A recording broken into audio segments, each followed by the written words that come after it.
Alright, Mithril Mine enemy time.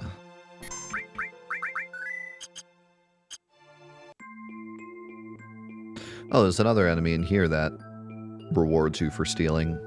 The Grand Glove enemy.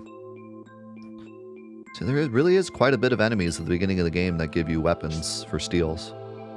Then it kind of completely falls off, and instead you just kind of get armor from bosses and a few enemies. Alright. So, remember Caesar in the sewer? And I said that there was another enemy that's similar to him that is a household object, so that's why we said like Caesar was probably supposed to be scissor. These are castanets. And if you don't know what a castanet is, this is a castanet. You ever see those? You click them. That is what a castanet is. So they're named after these, which is a clever name for a crab, because, you know, they do crab claws. Also, a funny thing that I found that may or may not be related, there is a Japanese indie rock band called the Castanets, which sounds like it would be completely unimportant, but there's actually a lot of musical references in this game, and you know, they were big fans of music and implementing music, and even like the Uematsu talks a lot about the influences he had on, or the influences he used for One Winged Angel and stuff. And so there is like a world where maybe someone was a fan of the Castanets and named this enemy the Castanets because of that. I seriously doubt it. It's a pretty not well-known band. Like, it's definitely an indie band. It's not a super popular band, but who knows? Maybe. It's possible. And it's specifically a Japanese band, so. But I was trying to find, like, if there was any other reason these guys to be called castanets other than just the instrument, and I found that. I thought it was interesting.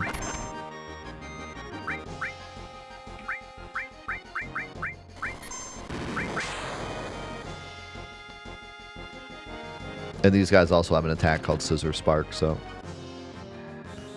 you have the scissor reference there as well.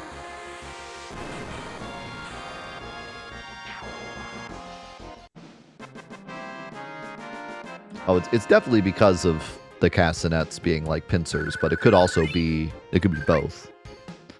Could be a double reference. I doubt it, though.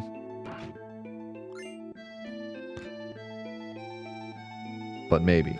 Maybe someone at Squaresoft was a big fan of the castanets and was like, I'm going to sneak their name into the game.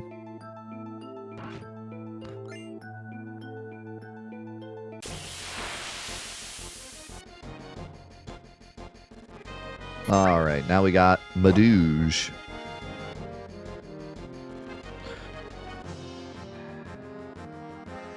Madouge, of course, has a Grand Glove that you can steal from him. Very well-known steal. And they also use Iron Ball more often when they're in the front row, and Swamp Shoot more often when they're in the back row. So they have a little, you'll notice this guy will use the Iron Ball more, and this guy will use the Shoot more. Just a little bit of strategy, so they use the back row attack more when they're in the back row, but not always. They can still use the front row attack from the back row and vice versa. And then we have Crawler. The Crawler is based on the Carrion Crawler from Dungeons & Dragons, which looks like this. So some of the Final Fantasy games have crawlers that look a bit more like this, and for some reason in Final Fantasy VII, they were like, nah, just make him a snake. Just make him a little crappy snake. But in some of the games, the crawlers are actually more scary and more akin to the reference. But here they kept the reference with the name, but it ended up just being a small snake enemy. So not very exciting.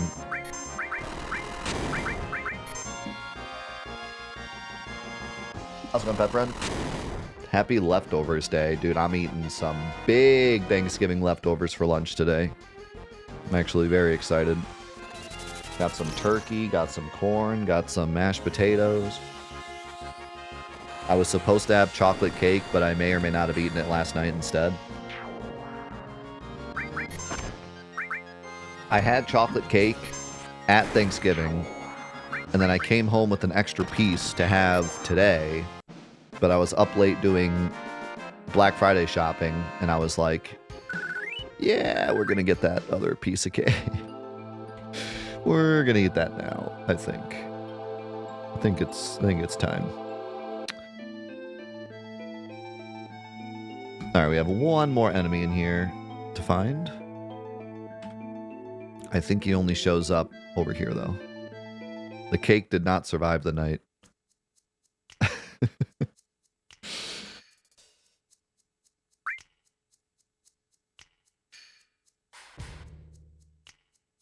Speaking of fighting Rufus later in the game, but it never happened, I'm very glad that they implemented this as a fight in Remake, because this has always been one of my, like, missed opportunities of Final Fantasy VII. Would have been really cool to have a fight here with Elena and Rude. And even Sung, maybe.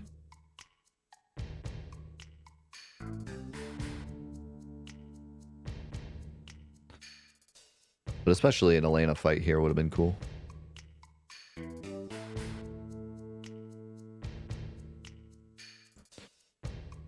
The cake did not survive the night. Indie horror game.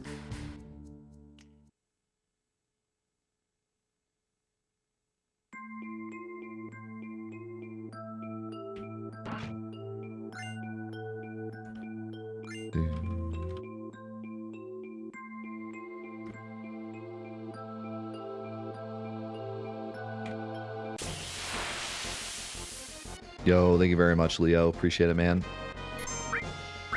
More castanets. There's another name that I love, by the way. Castanets as a name for a crab enemy is S tier.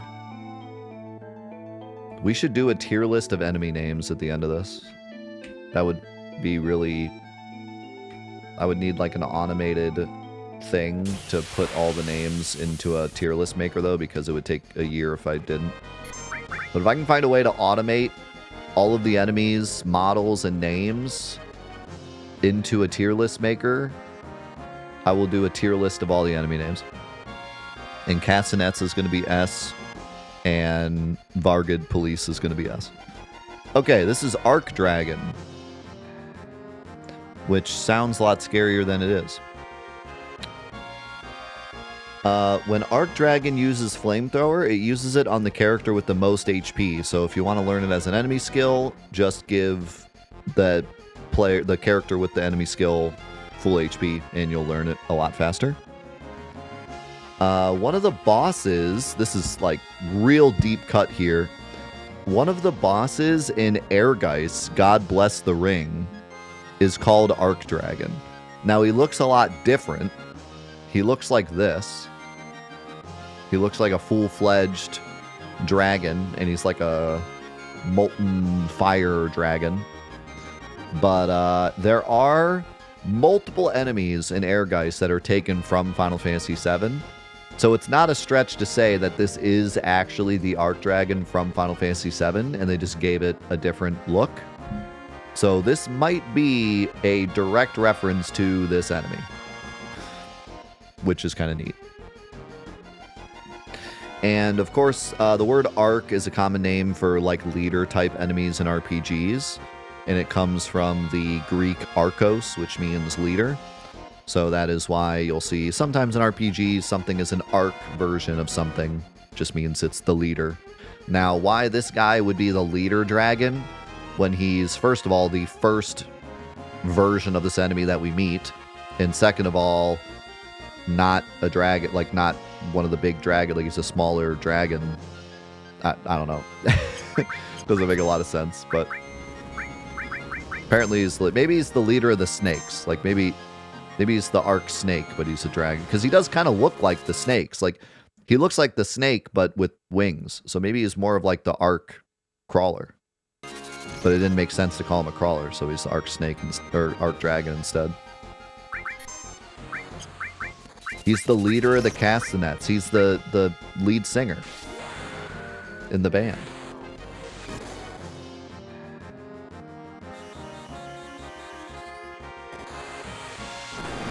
Dude, how cool would it have been if they did like a whole musical theming for this dungeon? Like you had like the castanets, and then the dragon was somehow the singer. They named the dragon after the singer of the band or something. The snakes were like backup singers.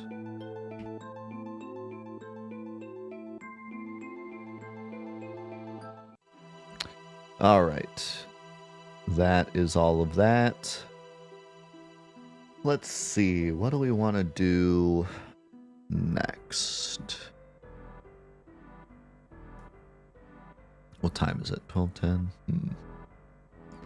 We might be able to clear all this out today. Yeah, let's just try it. Let's just try to get all the way to Junon, because I think we could possibly do it if we go fast. What I really want to do is talk about Yuffie, because I have some really fun stuff about Yuffie.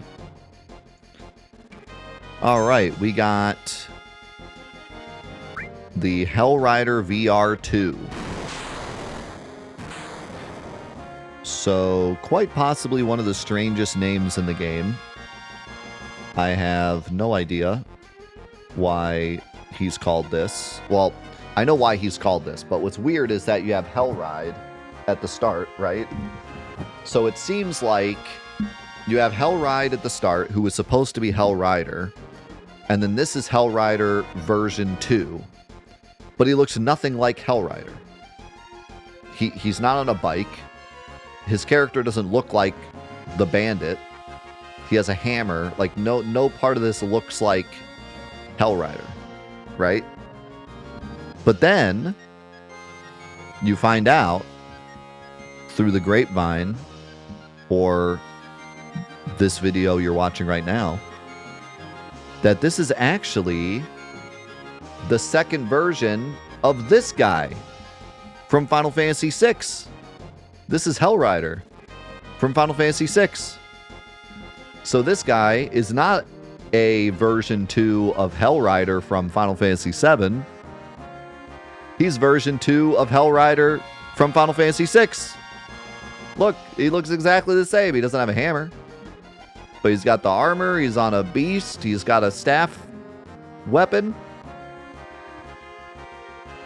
So yeah, he is actually a reference to Final Fantasy VI. And it just so happens that we have the Hellrider from earlier in the game that has a similar name, but they should have called him something else. Also, both of the Hellrider enemies were originally going to be called Hell Harley, which is a reference to Harley Davidson, the motorcycle company. I don't know why they decided not to do this reference, because they still have the motorcycle that is a reference to Harley Davidson. So I don't know, like, it's not like the reference, they decided they didn't want to reference it for fear of getting in trouble or something, because they still reference Harley Davidson. So I don't know why they changed the name from Hell Harley to Hellrider, but either way, it's Hellrider instead. And the other interesting thing about this enemy, he is, I think, the only enemy in the game that has an attack that changes your row. I could be wrong, but I looked as much as I could, and I do not think there's a single attack in the entire game that affects your row other than this one. And I believe he always does it at the start of the fight. Did he already do it? Are we in the front row? Or back row? What row are we in? We're in the front row. So yeah, he already did it. Yeah, at the start of the fight, he does this weird, like, spinny thing, and it changes your row. And I don't know... I don't think he ever uses it again. It's not really like a big deal in the fight, but maybe they're just experimenting with it. It's a really cool, unique attack that can definitely catch you off guard if you're back row and then he pulls you into the front row. No, that's just a back attack. So that just, any back attack in the game swaps your row. But I believe that's the only attack that does it.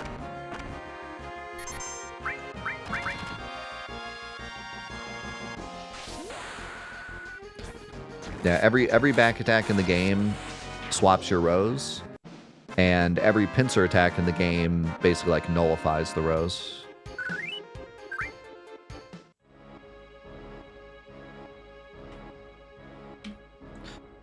Alright, so we're going to do Fort Condor because Fort Condor has a unique enemy.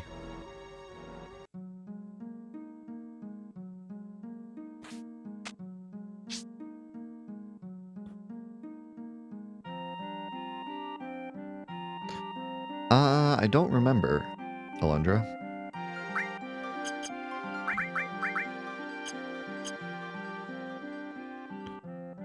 Don't remember if there's any row stuff in 6. How's it going, Kenny? Yeah, it would have been cool if there were some bosses that affected your row. Like, there could have been a lot of cool stuff they did with rows, but they didn't. You could even do something like, what's his name? We just went over it last week. I think Spectral Keeper is the one that's before. I don't remember what his name is, but whatever Keeper from 10 that blows up certain spots and you have to move out of the spots. They could have done something like that where there's a special attack that only hits your party members if they're in the back row. And then it could, like, manipulate your rows during the fight. You'd have to waste a turn switching rows.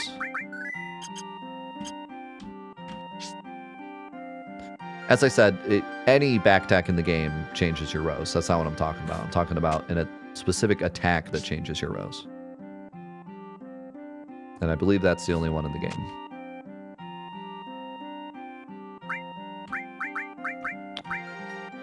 I think I need to sell some stuff.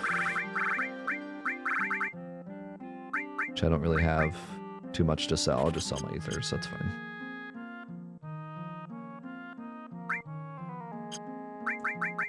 I wouldn't mind an extra restore.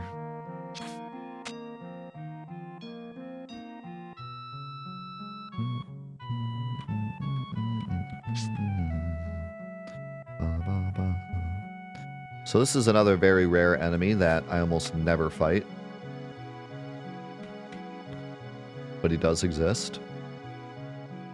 And you only fight him if you fail the Fort Condor game.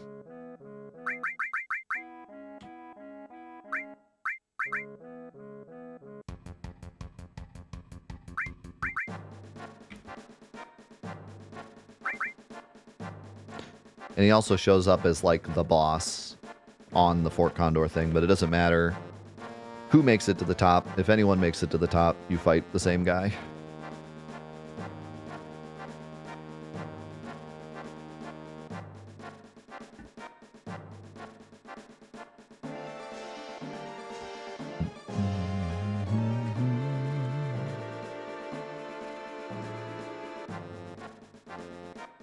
Does failing influence anything if you win the fight?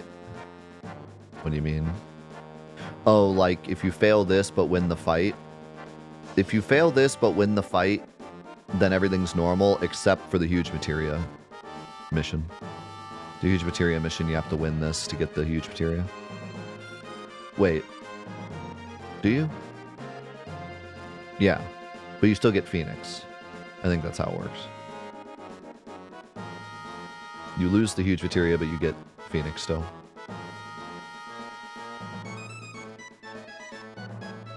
But these ones, if I remember correctly, all you have to do is win the boss fight, and it's like you won the game.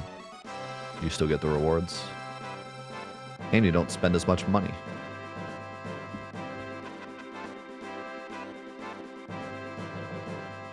Okay. Chaos said that you can still get the huge materia. I don't remember if there is any reason to win the game then. I feel like there is, but I don't know what it is off the top of my head.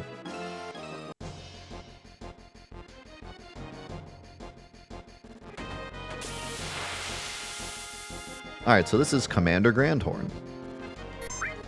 So an interesting thing about this guy is there's actually 3 versions of him. There's a level 19 version, a level 25 version, and a level 37 version. So the level 19 version is always fought if you fail the first Fort Condor mission, which is what we're doing right now. So this is the level 19 version. The level 37 version is always fought during the Huge Materia quest, if you fail it during the Huge Materia quest. And then the level 25 version is sometimes fought during the other missions, depending on a bunch of different factors. Depending on how many party members you have, your average party level, that all kind of, there's like a formula that it goes through, and then depending on what the answer is, you either get the level 19 or the level 25 one. The level 19 enemy drops a Bagris Claw, which is the only one in the game other than stealing from the Bagrisk enemy. So if you never fight the Bagrisk enemy, this is the only Bagris Claw you'll ever get in the game. And the level 37 one drops an Imperial Guard, which a lot of people know is like the reason to fail that game, to get the Imperial Guard, because it's one of the best armors in the game. And there's only 2 Imperial Guards in the game, but you can get 3 through a glitch. And the level 25 version drops nothing at all. So I don't know why the level 25 version doesn't drop a Bagris Claw as well, but for some reason it doesn't. So the level 19 one is actually better to fight than the level 25 one. The level 25 one is a waste of time. And each version works slightly differently in terms of their attacks. The biggest difference is that the level 37 version doesn't actually use his strongest attack until you kill him, and then he uses it as like a final attack. Whereas the level 19 and the level 25, they can use it randomly. But other than that, none of the fights are really scary enough to have too much of a worry. It's kind of a shame because this is a totally optional fight, and even if you lose it, you don't game over. So I wish they would have made this fight like really difficult. So you kind of have to win the Fort Condor game, or else you have to fight this super hard boss to still get your rewards. But because this guy is so easy, you're really better off just failing the game if you don't feel like playing it. And then you still get the Bagris Claw. Here's the strong attack, by the way. Oh yeah, really strong. So, I don't know, this was an opportunity because you don't game over to really have like a strong enemy here, but this is Final Fantasy VII.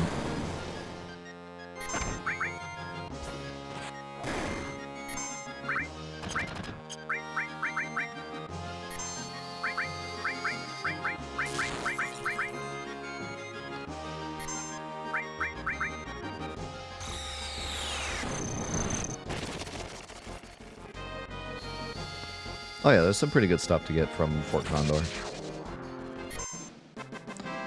Fort Condor is a whole nother trivia session on its own because there's some weird stuff with it. You would be... If you've never actually looked up the list of Fort Condor fights, you would be very surprised as to when you can Fort Condor. The most notable stupid one is when you get to Junon. When you enter Junon, you can immediately go back and do a Fort Condor game.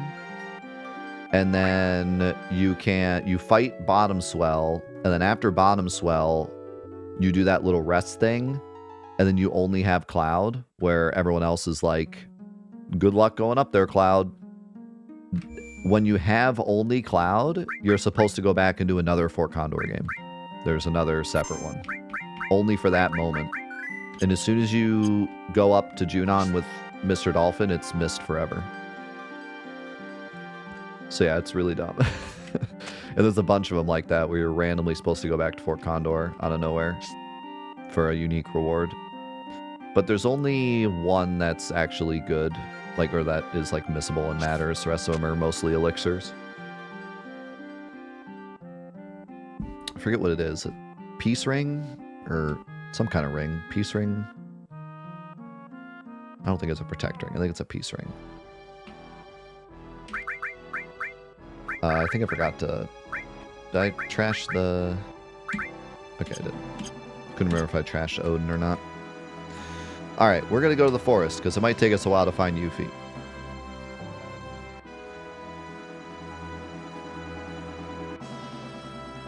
We have a couple more enemies to find here, but we're going to end up probably finding a lot of them while we're looking for Yuffie. Alright.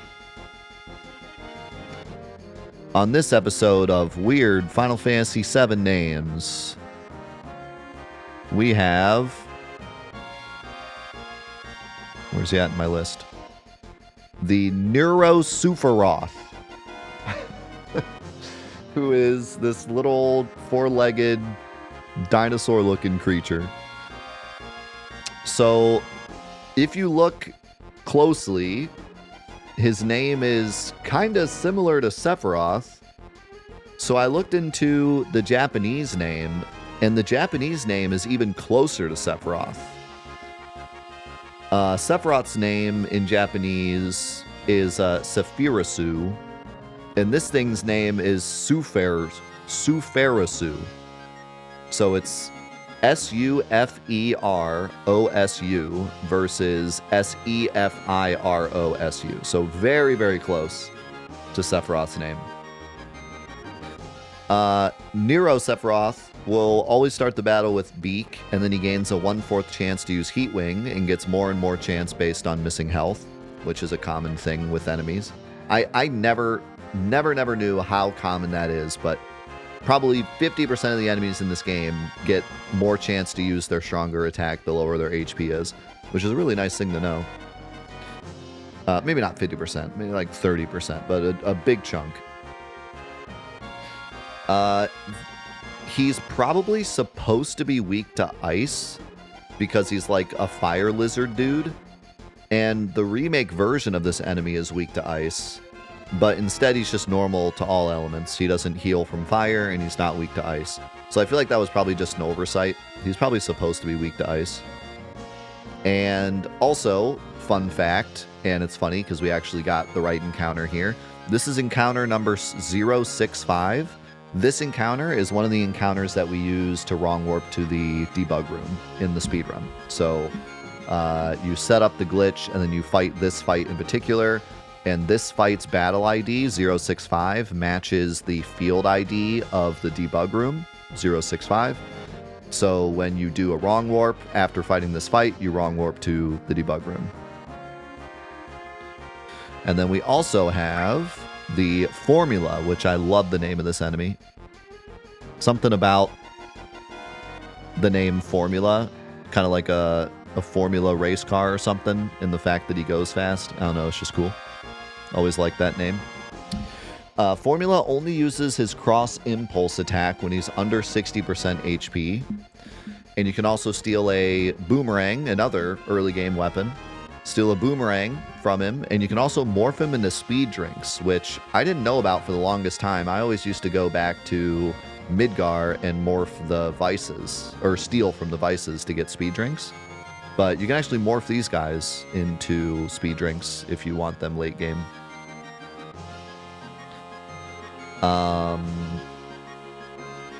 And then one other interesting thing about him, which I don't know if we can do here without dying, but we can try.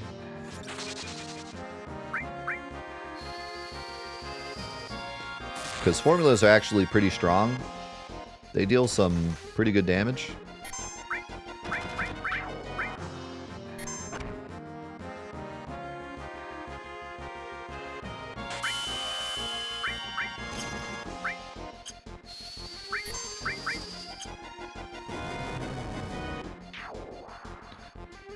So let's speed up the game a little bit.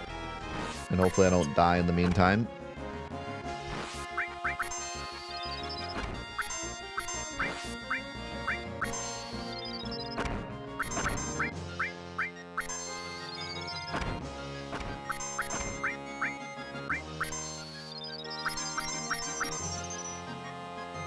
There we go. So, for some strange reason, all of Formula's attacks cause MP, or cost MP. Even his regular, like, just attack costs MP. So, after 10 or so attacks, he can't do anything. He is dead in the water. Can't even do his normal attack. He's just stuck here till you kill him.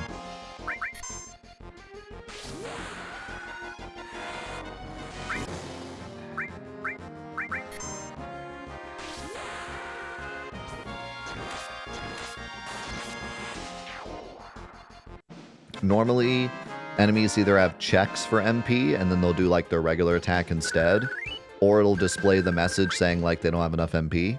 But Formula, all of his stuff takes MP, and then once he's out, he just sits there. Sits there like a potato.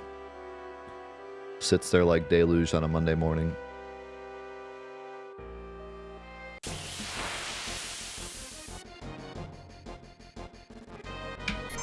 This is the fight of nightmares. Get me out. That fight is so dangerous. No matter, even if you're on level, that fight is scary. One of the scariest random encounters in the game, I'd say.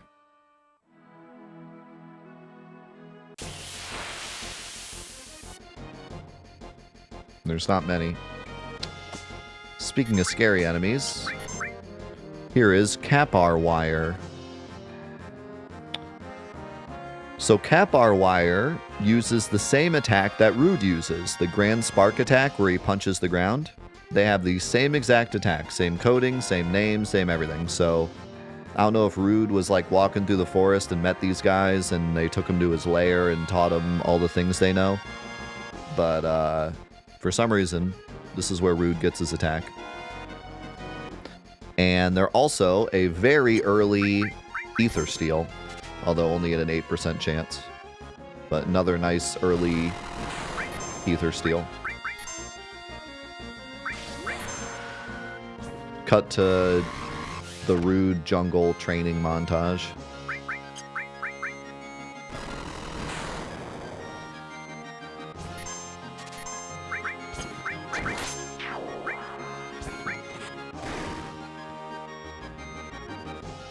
They're part of the Bald Club, yeah.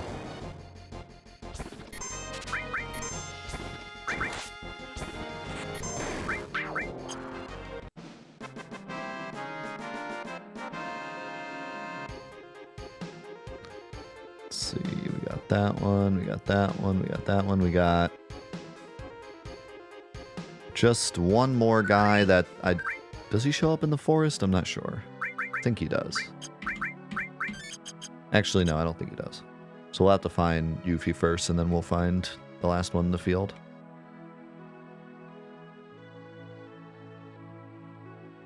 And then we'll be good to go to Junon. But first we got to find Yuffie, and Yuffie has a 12.5% chance to appear in this forest. She gets a better percentage chance the further you get in the game, and once you get to Rocket Town, the forest near Rocket Town has a 255 out of 256 chance to have Yuffie in it. But this one has the worst... Oh, we got her already. Nice. This one has the worst chance for her. Alright. So let's talk about Mystery Ninja. Now, this is a big one. I have a lot to say about this fight. So, first of all, already mentioned... increased probability to get her as you get closer and closer to Rocket Town, and then Rocket Town, it's like basically automatic. There are 3 removed formations of Mystery Ninja, and 2 of them have 2 Mystery Ninjas in them that stand in line with the party instead of across the field, so we'll show that off. Mystery Ninja gains a new attack at level 27 and above, and it's called Swift Bolt. It's still just another like item throw. But yeah, she has an extra attack if you fight her later. And then because of the way that the game takes the player from the Mystery Ninja encounter back to the field module, instead of taking you to the world map module, it takes you to the field module so you can recruit Yuffie. That is why the Yuffie warp basically happens. And I'll show off a Yuffie warp. And then I also have one other goofy thing to show off. So let's first of all just do this fight normally.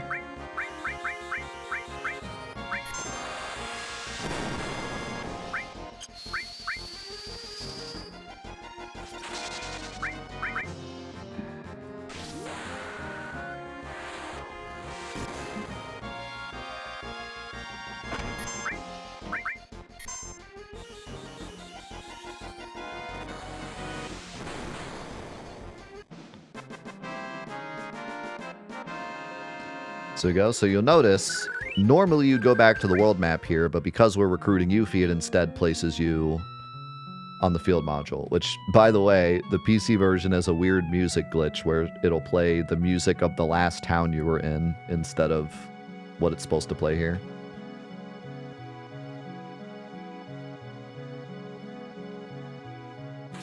Now, what's Yuffie's name, by the way? I think we decided it's Anne for the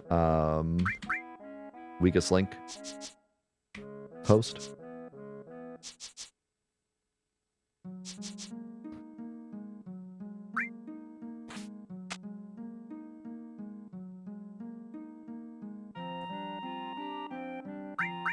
Ooh La La from Space Channel 5. Wait, that'd be a great name.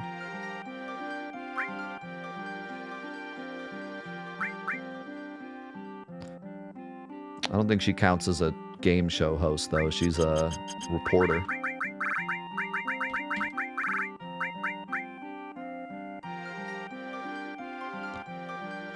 Chew, chew, chew. We gotta play Space Channel 5 again someday. Alright, we got Yuffie. Now, let's show off some goofy stuff. So, first of all, here is a weird removed Mystery Ninja fight. Is it this one or the next one? Yeah, it's this one. So this is one of the removed formations of Mystery Ninja. And it's 2 Mystery Ninjas, and she's like on our side of the field. So I have no idea what the plan was for this. But maybe there was some kind of weird... I know there was the new threat fight we did where there was all 5... There was like Cloud, Barret, Red 13, Tifa, and Aerith, like all in the same thing. Or all on the same side of the field. I don't know. I don't know what they could have possibly used this for, but it's here. It's weird. So there's that. Let me heal here. We already saved, right?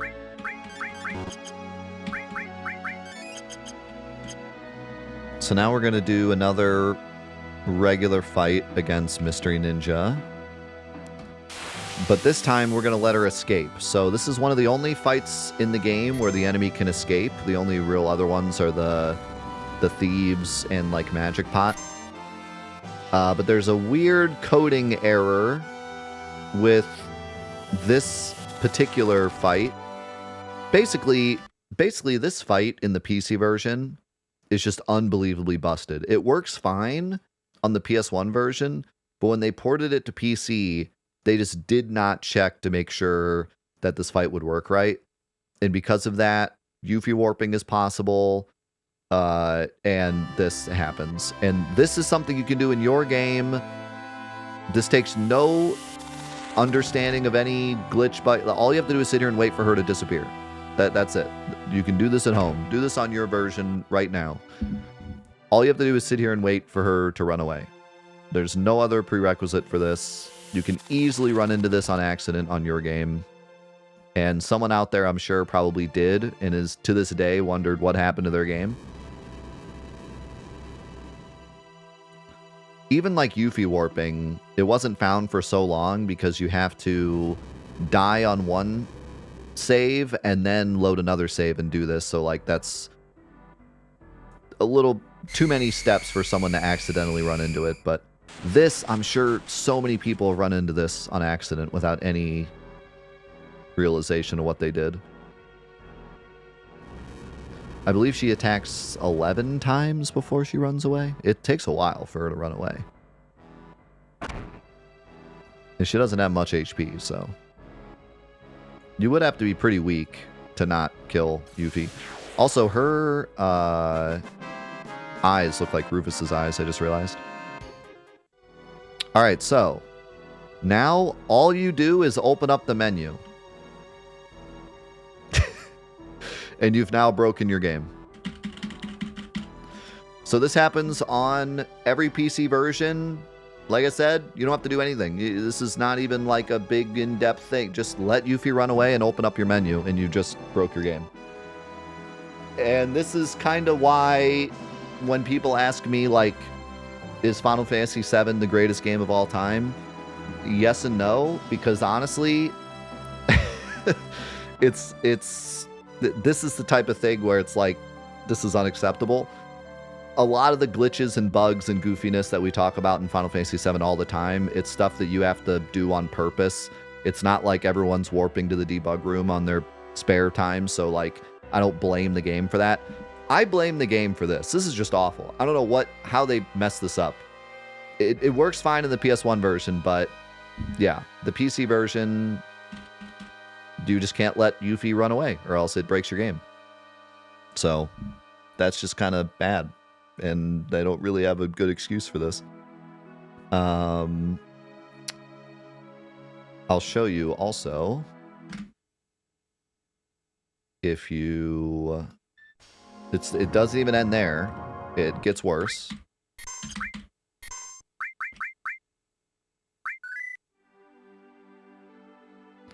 Let's do it again. I didn't test this, but I'm pretty sure it's a thing.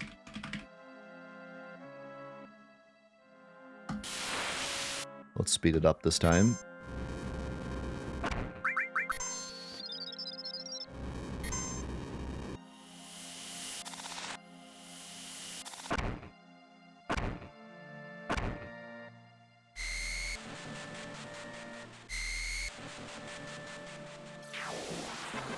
Okay, so now if I open up the menu, the game breaks. If I can get to a town, it'll fix my game. So if I get to a town, I can open up the menu, and it'll be fixed. But if you get into a fight before getting to the town to fix your game,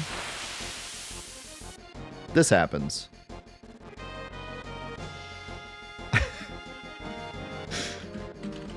And your game is still broken. So the only way to fix your game is to get to a town before opening the menu and before getting into a fight. If either happens, you're cooked. And that only happens, or that happens anytime Yuffie runs away on a PC version. So pretty cooked. Now, real quick, I know we've done it many, many times over the years, but I'm sure there's people watching that have never seen Yuffie warping, especially because now it's not even used in speedruns anymore. So I figured I would do a very quick Yuffie warp just to show anyone that's never seen it what it looks like. This was one of the biggest breakthroughs to ever happen in Final Fantasy VII. There was a whole, I don't know, how many years, like... When did the game came out in 97. Yuffie warping was found a little after I started streaming, which would have been like 2015 or 16 maybe. But I mean, it was at least 15 years, 15 to 20 years where we kind of had the game quote unquote solved. We didn't, nothing was really found that was super exciting in Final Fantasy VII. for a huge stretch of time. And then when the Steam version came out, Yuffie warping was found, which it does work in the original PC, but it wasn't found until the Steam version came out. And that kind of started this landfall of like Yuffie warping was found, and then battle mode warping was found, and then wrong warping was found, and then because wrong warping was found, and everyone was so excited about the game again, all this other little, like all the stuff that I found, materia smuggling and calm skip. I didn't find calm skip, but calm skip.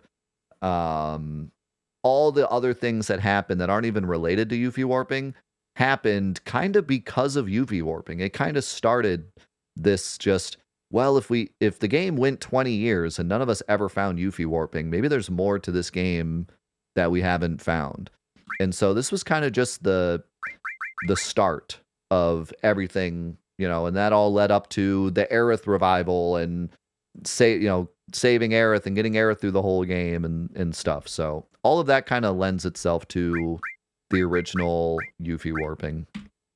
So the way Yuffie warping works is you take any save you want and you just game over anywhere. Now, if you game over on a field battle, you will warp to the field. If you game over to a boss battle, you will warp to the boss battle.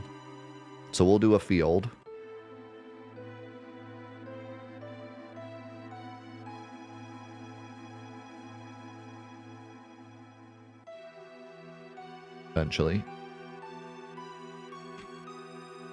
Eventually.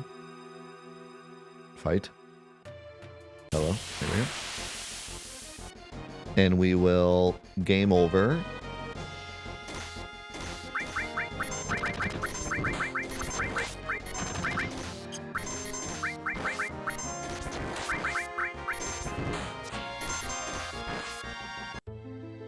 And then you load up another save that doesn't have Yuffie yet, and you recruit Yuffie. So we're going to load up a save that's by Rocket Town, because, like I said, this forest here has a 255 out of 256 chance.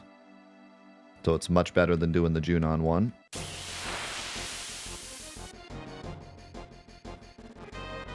And then we're going to beat up Yuffie.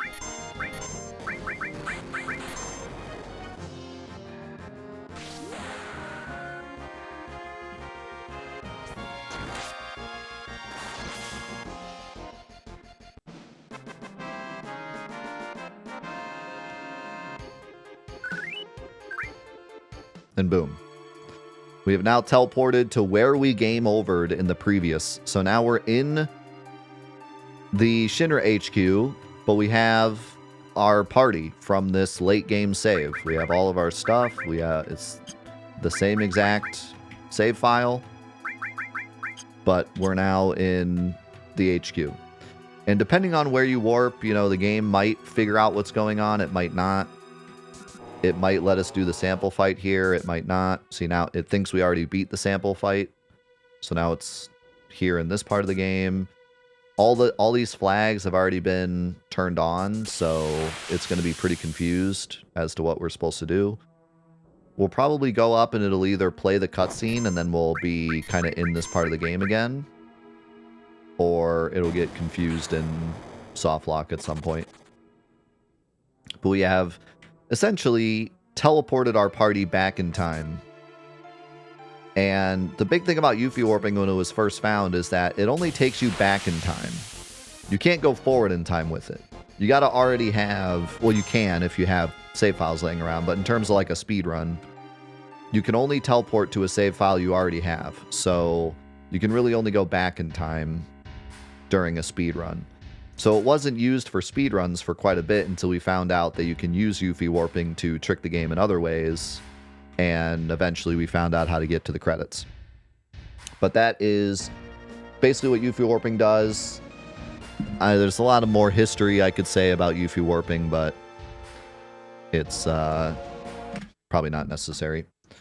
There's like the whole New Game Plus where Zero Kainos basically decided that we could use Yuffie warping to create kind of a New Game Plus speedrun where you already have a save ready and you Yuffie warp using it to get to the end of the game right away. Also, like, it gives you essentially a new game plus if you take a super late game party and Yuffie warp to the beginning of the game. All sorts of cool stuff that was either found or eventually led to because of Yuffie warping. Also, the first original video I uploaded about quote-unquote reviving Aerith was due to Yuffie warping, but we weren't actually reviving Aerith, we were just skipping the part where she dies. So the very first version of getting to the end of the game with Aerith still alive was through Yuffie warping. Nowadays, we have an actual way to let her die and then bring her back. And we have a way of doing that whole section with Aerith without her dying. But way back in the day, the very first video I ever uploaded in regards to keeping Aerith alive was due to Yuffie warping. So, pretty cool stuff. And I'm pretty sure that's all I had to say about Yuffie, unless I forgot something. I'm pretty sure that was it. Sometimes I get distracted talking about this stuff and I forget something, but pretty sure that was it. We have one more enemy here and then we'll call it for the day. Yeah, I think that's it. We got one more enemy in the Junon area to find.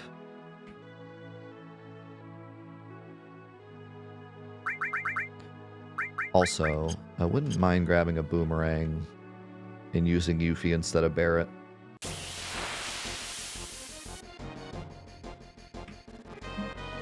Just for later stuff. In fact, let me just flip her in now.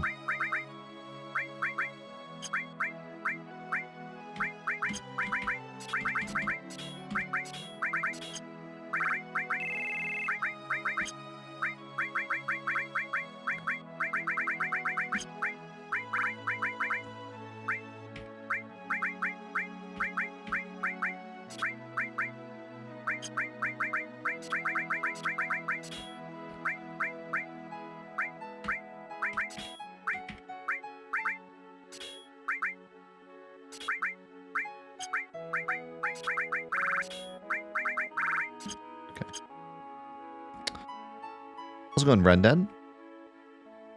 Yo, thank you so much. I appreciate it. So awesome to see so many people loving this series. Like I said before, I worked very hard on it, and it's just awesome to see that people are loving it so much. And the support's been awesome too. I mean, I can't thank you enough. Anyone that's supported in any way, whether it be the Patreon or just coming over to the Twitch and hanging out, or just watching the series on YouTube. I could not do stuff like this without your guys' support. I really couldn't. So, it is greatly, greatly appreciated.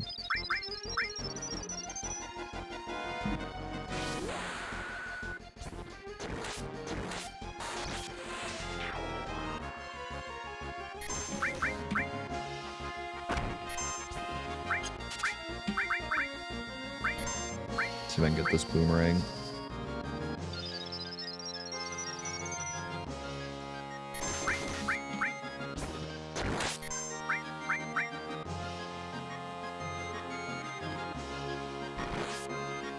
Shut up, Trebek.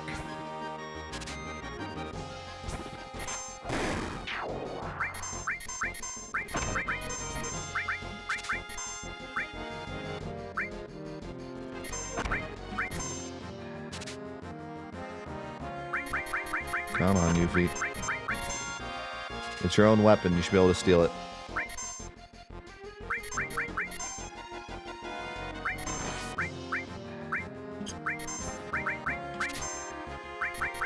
Thank you.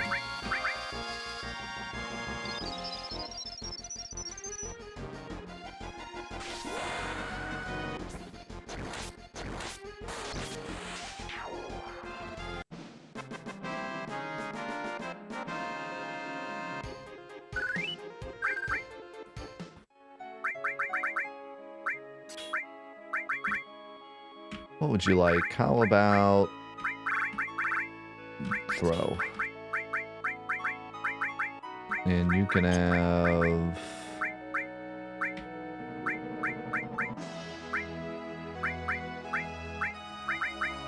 long range, and then you can get ice, actually. Alright, where's this boy at?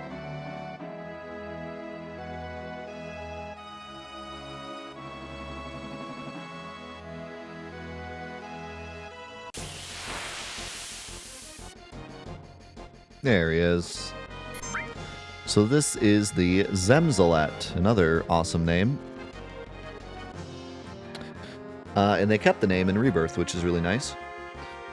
He uses Thunderbolt, but he actually takes normal lightning damage. He doesn't, like, absorb lightning or take half damage from lightning, even though he seems to be a lightning-type enemy. One strange thing about him is when he flies up into the air, he's immune to Earth, which makes sense, obviously. But...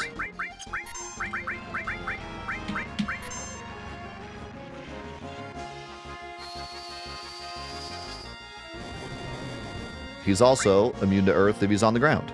So, pretty sure that is a mistake, because there's probably 10 or so enemies in the game that are immune to Earth when they're flying, and then when they hit the ground, they're not immune to Earth. So I think they just forgot to change his immunity to Earth when he's on the ground. He's also weak, or he's also immune to gravity and water.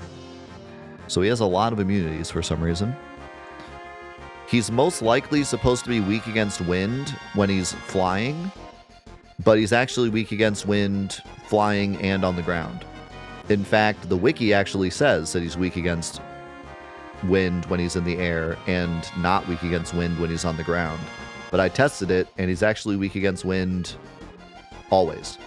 So they really screwed up everything with this guy's ailment or element table. I don't know what in the world was going on, but he's immune to Earth whether or not he's in the air or not. He's immune to water and gravity, which maybe he's supposed to be, maybe he's not, who knows. He takes normal lightning damage even though he does Thunderbolt, and he's weak against wind both when he's flying and when he's on the ground, even though it should only be when he's flying. He has White Wind, which you can manipulate to learn from him, but the programmer didn't take this into consideration when setting up his MP, and only looked at his magic attack, Thunderbolt, which only takes 4 MP. So because of this, they only gave Zemzalet 36 MP. So if he uses Thunderbolt even one single time during this fight, and then you manipulate him, he won't have enough MP to use White Wind. So you'll have to throw an Ether on him or something so that he can get MP to use White Wind. It's pretty obvious when you look at the table of attacks, because most of the enemies in the game, the programmer would have looked at like all the attacks they have, what MP they take, and then usually multiply it by like 10-ish. So if the most MP he ever uses with an attack is 10, they usually give him around 100 MP. And you can tell that they did that with Zemzalet because Thunderbolt takes 4, so he gets 36 MP, which is pretty close to 10 times. But they completely forgot that he also has White Wind. So it's obviously a mistake. They meant to give him either more, or maybe have White Wind not take MP for him or something, who knows. But either way, because of it, you have to give him an Ether to learn White Wind if he ever uses Thunderbolt. Or you just have to make sure you manipulate him right away before he uses Thunderbolt. Another funny side effect of this is the battle arena. If you manipulate a Zemzalet right away and use it to cast White Wind on yourself, you'll no longer have enough MP to cast either of his attacks. And there'll be no way to break the manipulate because you only have one party member. So I can show you kind of what that looks like here if we run away and we pretend that we're in the battle arena. Let me save first.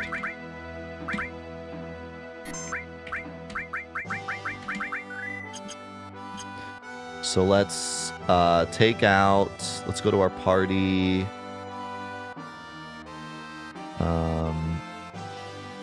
Can I do this? Yeah. Okay, so we only have Cloud right now. And let's battle the Zemzalet. Let's just pretend like this is the battle arena. Oh, wait, I need manipulate. Hold up. We need manipulate.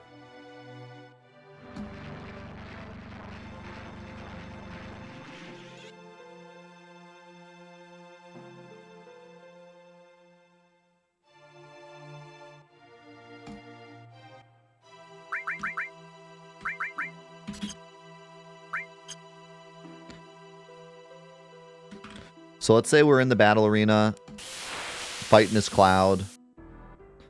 And we're like, oh, look, a Zemzalet. I know he can be manipulated because of the whole White Wind thing. So let's manipulate him to make the fight easier. And then we're like, oh, well, we're hurt, so might as well have him use his White Wind here. All right, now let's go ahead and end the fight. Oh. Let's go ahead and end the fight. Oh. So now you are essentially soft-locked. He has no MP to use either of his attacks. He doesn't have a regular attack. He only has Thunderbolt and White Wind. So no matter what I do, his skill power is used up. And I only have Cloud. You can't undo Manipulate unless someone else attacks. So now you're stuck and you have to run away. So if you're in the battle arena and you do this, you just have to forfeit your fight. And run away and lose all your battle points. Which is pretty hilarious. And I can totally see that happening to someone too, because you're like, oh, he has White Wind, I can use him to heal me. Okay, let's do this. Because we didn't actually fight him normally, so let's fight him normally, just for the sake of completionist's sake.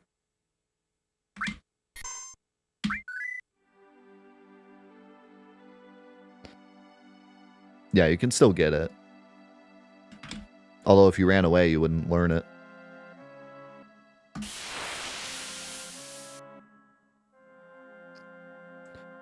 And we'll fight him normally real quick.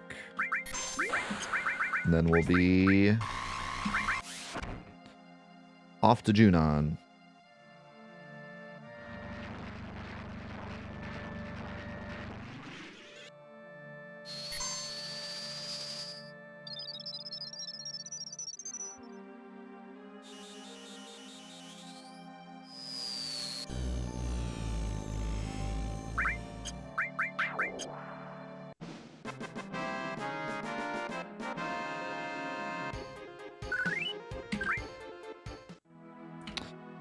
There we go.